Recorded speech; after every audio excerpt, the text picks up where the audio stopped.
Good afternoon.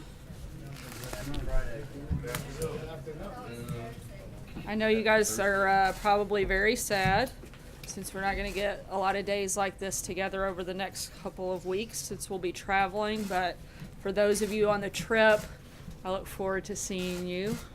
For those of you that aren't, we're going to certainly miss all of you and your questions. It's a busy day here at the White House, like most days here. As you all saw, the president was excited to announce the Broadcom Limited is coming back to the United States, moving their company back here from Singapore. Their CEO credited the president's economic agenda for once again making the United States the best place in the world to grow a business. He also noted that the tax reform plan, which was rolled out this morning, will make it easier for them and other companies to do exactly what the president has promised. Bring back our jobs, bring back our wealth, and bring back our great American dreams.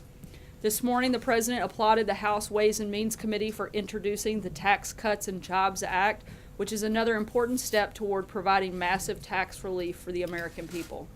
Our entire administration is working tirelessly to make good on our promise to the working people who built our nation to deliver historic tax cuts and reforms, the rocket fuel our economy needs to soar higher than ever before. Now, as you all know, the president is preparing to leave the country tomorrow for a 5-country, 10-day trip to Hawaii and Asia.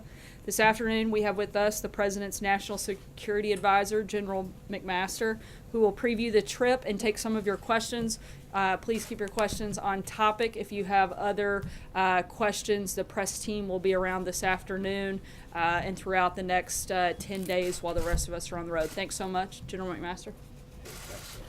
Thank you. Well, good afternoon, everyone. Hey, good to see everybody. Tomorrow, President Trump embarks on his longest foreign trip to date and the longest trip to Asia by an American president in more than a quarter century. This trip is a great opportunity to demonstrate America's and the Trump administration's commitment to the Indo-Pacific and our efforts to strengthen long-standing American alliances and expand new partnerships. The president has actively engaged leaders in the Indo-Pacific this year to address a range of strategic issues, including, most notably, the North Korean nuclear threat. Since taking office, President Trump has placed 43 calls to Indo-Pacific leaders and conducted bilateral meetings with Japan, South Korea, China, India, Australia, Malaysia, Vietnam, Indonesia, Singapore, and Thailand. This historic trip will build on that ongoing diplomacy. The president's trip will focus on 3 goals. First, strengthening international resolve to denuclearize North Korea. Second, promote a free and open Indo-Pacific region. Third, advance American prosperity through fair and reciprocal trade and economic practices. The United States remains committed to the complete, verifiable, and permanent denuclearization of the Korean Peninsula. President Trump will reiterate the plain fact that North Korea threatens not just our allies South Korea and Japan and the United States.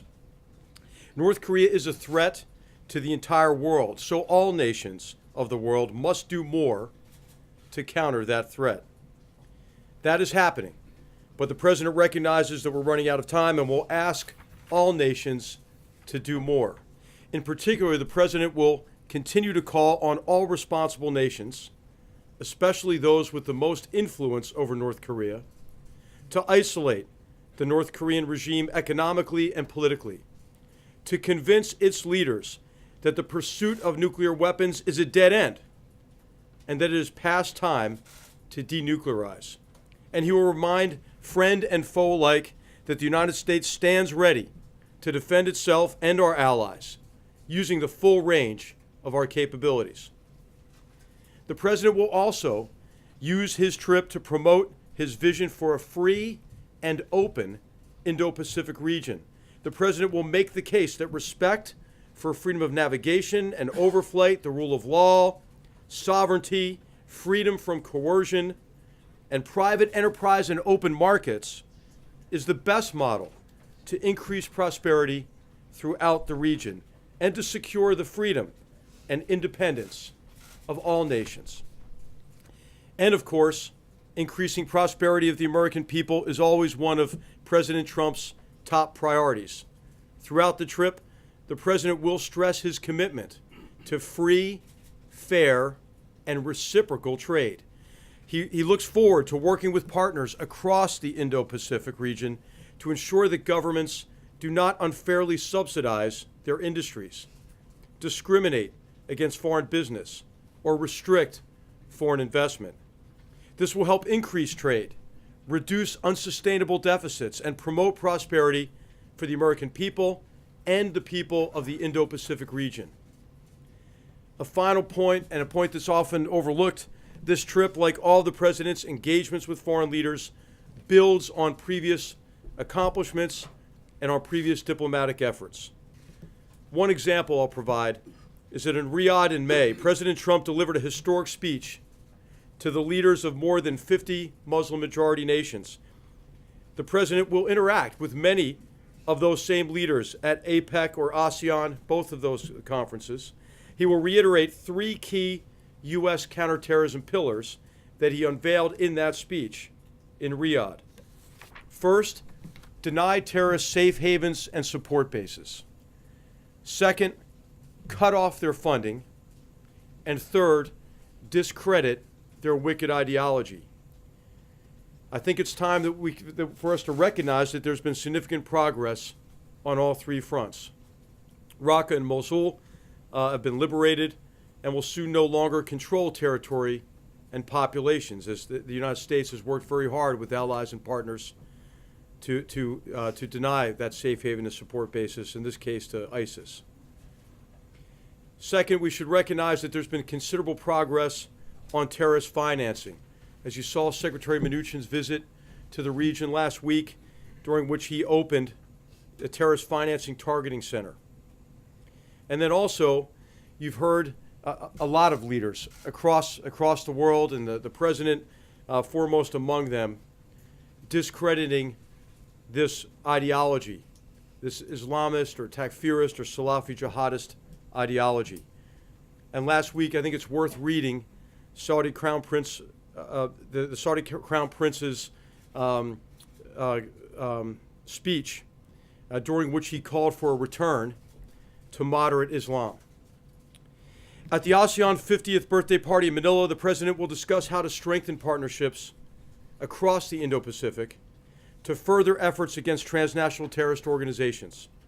So this trip is an opportunity to build momentum towards shared prosperity and security, and I'm happy to take your questions. Thank you. Yes, toward the back there.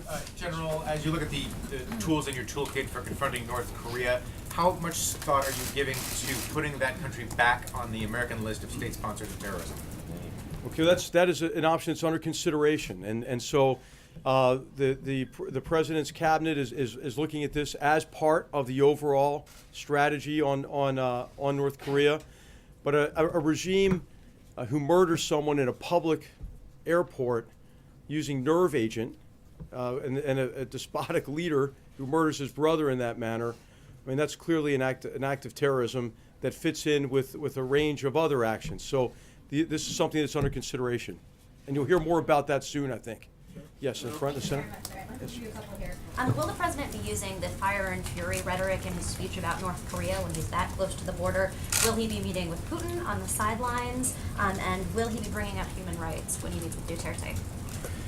Okay, so the president will use whatever language he wants to use, obviously, and what the president has done is clarified in all of his discussions, his statements on North Korea, our determination to ensure that North Korea is unable to threaten our allies and our partners, and certainly the United States. So he's done that with a great deal of clarity in the past, and I'm sure he'll do that during the trip as well. And that's been of great reassurance to our allies, partners, and others in the region who are literally under the gun of this regime. So we shouldn't expect any modulation in the language because of where he is? Well, I don't think the president really modulates his language. Have you noticed him do that? I mean, he's been very clear. He's been very clear about it. And let me just talk about this quickly. I've been aware of the discussions about, hey, is this inflammatory? No, what's inflammatory is the North Korean regime and what they're doing to threaten the world, I think there would be a grave danger if that regime didn't understand our resolve, the president's resolve to counter North Korean aggression, and the president's made it very clear. Yes. On the Putin and the Duterte Is there a sanctions? likelihood during the course of this 12-day trip that additional multilateral sanctions will be announced pertaining to North Korea?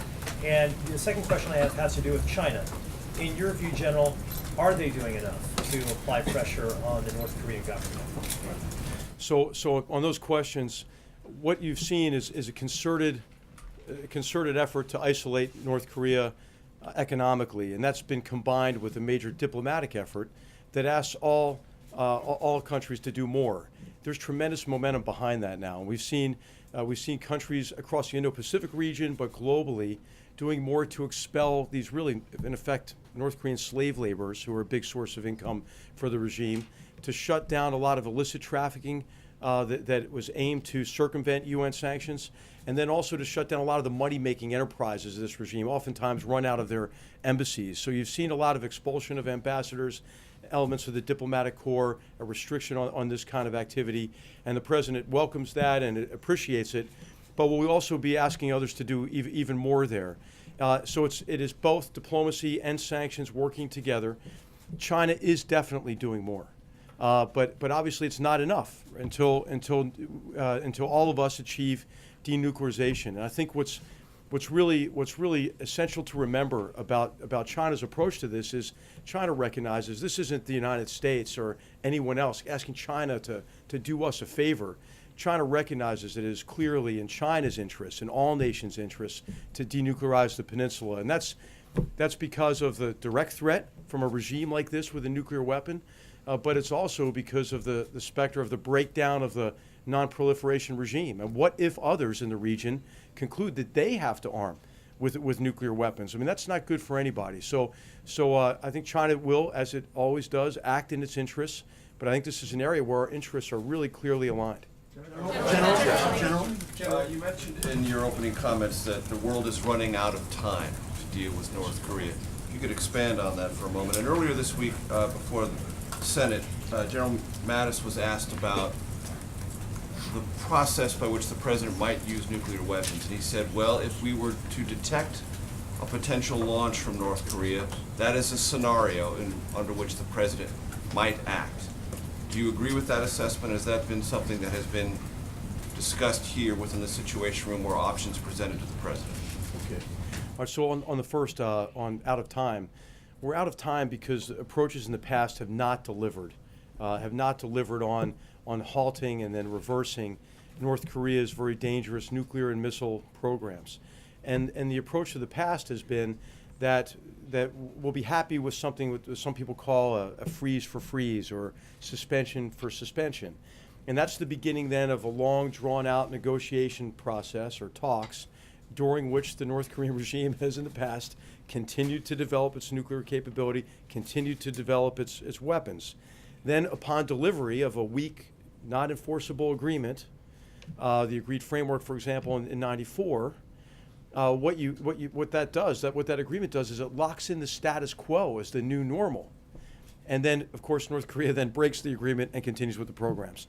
So we're out of time to do that because of how these programs have advanced over time. So what it's time for is a really concerted effort to do everything all of us can to resolve this short of military action. In terms of scenarios, the president's always very clear. He doesn't draw red lines. He doesn't forecast directly or say directly what he's going to do. But what he'll do is he'll do whatever it takes to protect the American people and our allies. I only raise that because overseas. General Mattis said it in open Senate testimony.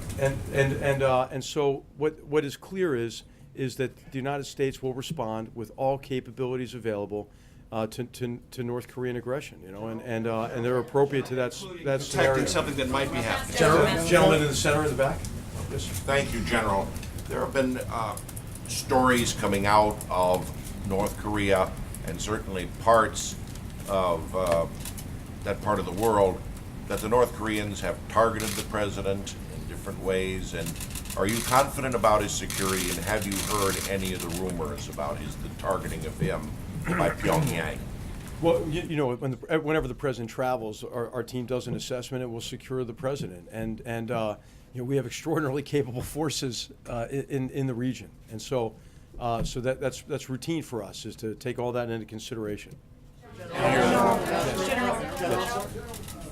do you assess President Xi now that he has consolidated his power? Does it make it easier to deal with him on North Korea or harder? Well, I think what the president will do is build on what was already a very strong personal relationship that they developed at Mar-a-Lago, and then also that build on a very substantive policy dialogue we had, especially on the security side, in Mar-a-Lago and in meetings since then at the G20, for example, and in multiple phone calls between President Trump and President Xi. And I would highlight three elements of that foundation for the U.S., Chinese, really the multinational approach to North Korea. The first of these is a recognition that North Korea is not just a threat to the United States. Remember in the old days you'd hear, well, this is really a problem between North Korea and the United States. Well, everyone acknowledges, China especially, that this is a problem between North Korea and the world. The second thing that's really critical is the universal acknowledgement that denuclearization of the peninsula is the only acceptable outcome. No more freeze for freeze, suspension for suspension. And the third thing is China's acknowledgement that it's acting in its interest, obviously, but that China has a great deal of coercive economic power. I mean, 90% of the trade, at least, flows in through China. And so the implementation, enforcement of the UN resolution holds promise, but there's more that can be done beyond that. And I think it's time maybe for nations to do more beyond what even has been called for in UN Security Council resolutions. Yes. Two questions. One, just to follow up on the previous question. Have you guys determined whether there will be a pull-aside or a formal bilateral meeting with Russian President Vladimir Putin during this trip? No, that's not been determined yet, but we'll announce it if that's determined. And secondly, I know we're focused on the Asia trip here, but I just wanted to talk for a second about the president weighing in on the man who's been charged with mowing down pedestrians in New York City. He called for the death penalty. Have there been any conversations in the White House about how that could complicate prosecutors' efforts and even help the defense claim that this person can't get a fair trial? What the president wants is to secure the American people from this threat and from mass murderers like this, and so what he's asked is for options to take a look to assess if our tremendous law enforcement teams and our judicial system has all the tools they need to be able to combat this threat to the American people. So what we owe them now is we owe them options, options to take a look at to see if this is the time to reassess, change our capabilities in this area, in the area of law enforcement in particular. Yes. Thank you, General. At your opening statement, you spoke about a lot of different freedoms, but I did not hear anything on freedom of speech, freedom of expression, freedom of religion, and self-determination, democratic values. And what I'd like to know is, are these things no longer as important to the United States under President Trump? Is he comfortable with authoritarian regimes consolidating power and moving away from democracy as long as they can help us accomplish larger goals, such as with North Korea and on any other subject? What you'll hear is the president, when he talks about sovereignty, talking about the sovereign nations protecting the rights of their citizens. You heard in just the preview, and you'll hear much more in the speeches and statements the president makes abroad about the importance of adhering to rule of law, to promoting freedom, individual rights. And so this is extremely important to the president, and I think what we ought to do is just look at the president's record. Okay, so in Syria, you have a regime that is a big human rights offender, obviously, in a number of areas. The murder, the torture, the displacement of 6 million people internally, 5 million refugees, mass murder of their own people with chemical weapons. Who stood up against Assad to prevent even further murder of chemical weapons? The president did. I mean, if you look at the policy toward Venezuela, a regime that is consolidating its grip on power and denying their citizens their rights, the president's taken a very strong stance, along with our great Latin American partners, and on Venezuela. So I would just say, look at the actions, right? Look at the Cuba policy. Look at the shift from the old Cuba policy that enabled an autocratic regime, and a new Cuba policy which incentivizes human rights and the development of free enterprise, for example, in Cuba. I've asked you actually in this room several times, because I'll bring it up again because you mentioned Venezuela, that the president and this administration has on many occasions condemned what's going on in Venezuela, but has not done the same thing with other leaders in the Philippines and in Turkey and also in Russia. The president seems to have no problem with some authoritarian regimes, but problems with others. And I'll ask you one more time, why is Venezuela different from Turkey or Russia or the Philippines? Well, Sorry. I think what the president's focused on is being effective in advancing and protecting human rights and advancing the rule of law. You've seen him do that in his relationship with we've seen him do it quietly in every relationship. And so how much does it help to yell about these problems? It hasn't really delivered in recent history anyway. And so I don't think that you should assume anything because you're not in the meetings, you're not in the phone calls. And the president has done quite a bit and will continue to do more to advance and protect human rights across all of our relationships. Sir, with the president in the region, is there any concern or expectation that it could cause the North Korean regime to ratchet up their aggression? And are we doing anything proactively to prepare for some sort of acceleration of tensions? Yeah. Well, the only thing that is ratcheting up North Korea's aggression is the North Korean regime itself. And so, what's important is for us to have the capabilities necessary and to have them in the right locations to deter conflict, and then, if necessary, to be able to respond to North Korean aggression. And we're doing that really with our allies and partners in the region. Primarily our great South Korean allies who live literally under the gun of that regime and have since the armistice in 1953. And so we're working together with our South Korean allies every day to make sure that we have the highest degree of readiness. And of course, you've seen the most recent some of the most recent provocations involving missile launches over Japan.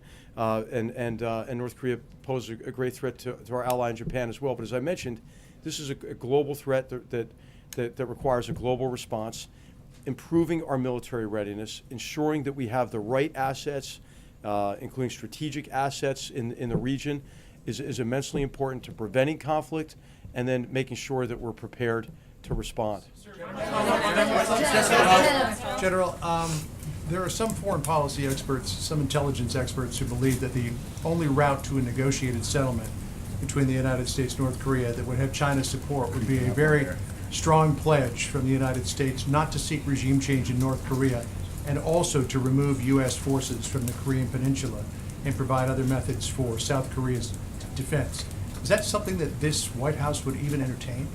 Well, we're always assessing our strategies and policies based on the degree to which we think they're effective. Now, right now, we've said that the goal is denuclearization of the peninsula, period. And what you've seen is just the very beginning, maybe the end of the beginning of the president's strategy in the form of new sanctions in place now, much more work to do to isolate the regime diplomatically and economically. And I think we have to be a little patient here for at least a few months to see, what more we and others can do, including China, as some of you mentioned at the beginning.